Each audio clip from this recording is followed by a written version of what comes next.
Hello everyone, welcome to the Ichimoku daily analysis for the US dollar index for Tuesday, June the 22nd, 2010. Well, we have a change of trend today, and we've had today confirmation of the bullish engulfing candle that we had on the previous day.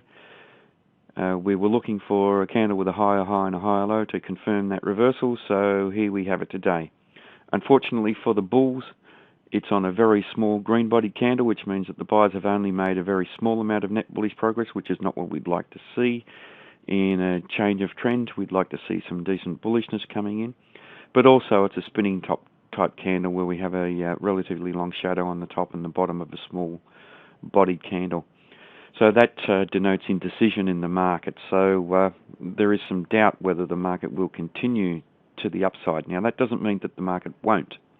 It means that there's indecision, and it means that the bulls have failed to continue with the amount of bullishness that was in the market. Now, if we look at our Ichimoku indicators, we are trading up above the cloud, so the market retains its overall bullish nature in the long-term time frame.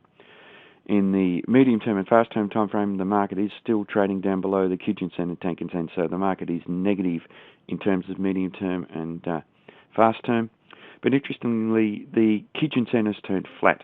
And when that Kijun-sen turns flat, it tends to be an attractor of price action. So I would say, even though we have an indecisive type spinning top candle, there is strong potential for the market to trade back up to the 86, 87 region and test resistance up around that level. It's a previous level where the market has retreated from and offered strong resistance, but also the Kijun-sen will offer its own resistance to the market as well. So there is a strong possibility, even though we have an indecisive candle, that the market will trade up to around that region.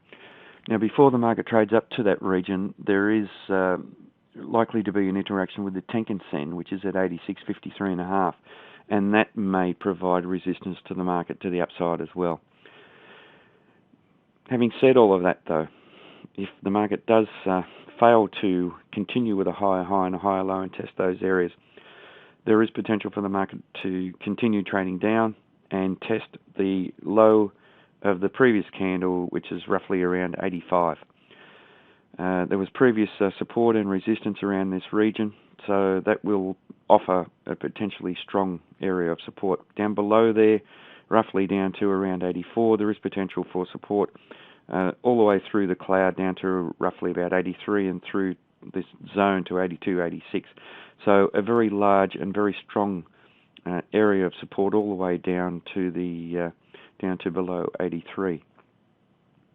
So it's very important for us to watch the high of the current candle for a potential continuation of the trend to the upside over the next day. But by the same token, we have to watch the low of the current candle because of this indecisive spinning top type candle for a potential change of trend to the downside.